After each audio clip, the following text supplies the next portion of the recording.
Hello everyone, स्वागत है आपका एक बार फिर से Vedika short hand and typing classes में।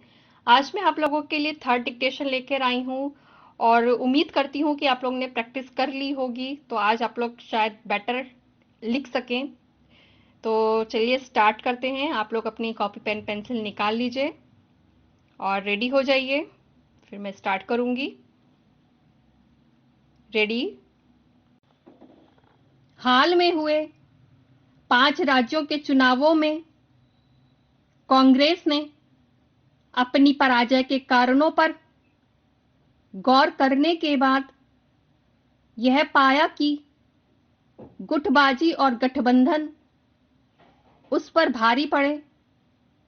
यह निष्कर्ष उस अशोक चव्हाण समिति का है जिसका गठन यह पता लगाने के लिए किया गया था कि कांग्रेस को 5 राज्यों के विधानसभा चुनावों में पराजय का सामना क्यों करना पड़ा।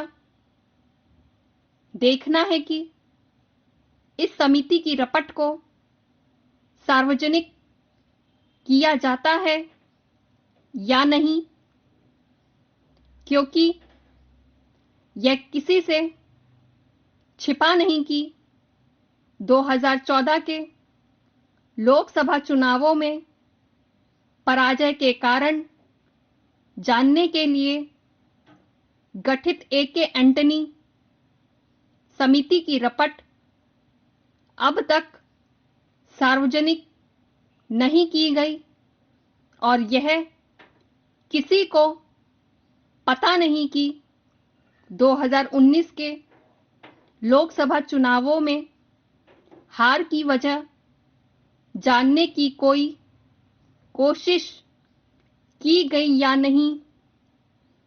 जो भी हो, यह लगता नहीं कि कांग्रेस हार के कारणों पर ईमानदारी से मंथन करने के लिए तैयार है, क्योंकि यदि पार्टी में गुटबाजी थी तो फिर उसे दूर क्यों नहीं किया जा सका।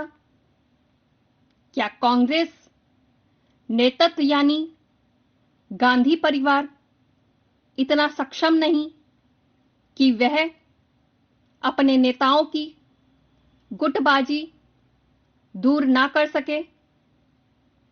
सवाल यह भी है कि आखिर कांग्रेस 2 साल बाद भी नेतृत्व का मसला क्यों नहीं सुलझा पाई है।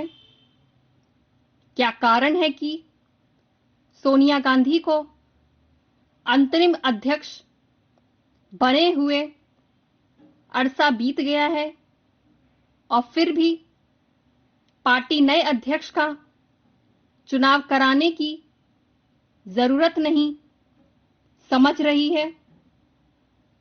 क्या नए अध्यक्ष के चुनाव में भी पार्टी की गुटबाजी आड़े आ रही है।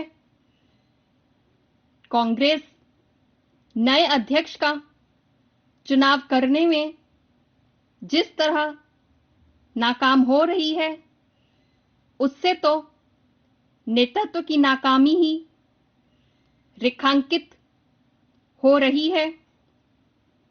यह एक तथ्य है कि किसी भी पार्टी में गुटबाजी पनपती है तो नेतृत्व की नाकामी के कारण ही। पहले तो कांग्रेस में गुटबाजी राज्यों के स्तर पर ही थी, लेकिन अब तो वह केंद्रीय स्तर पर भी उभर आई है।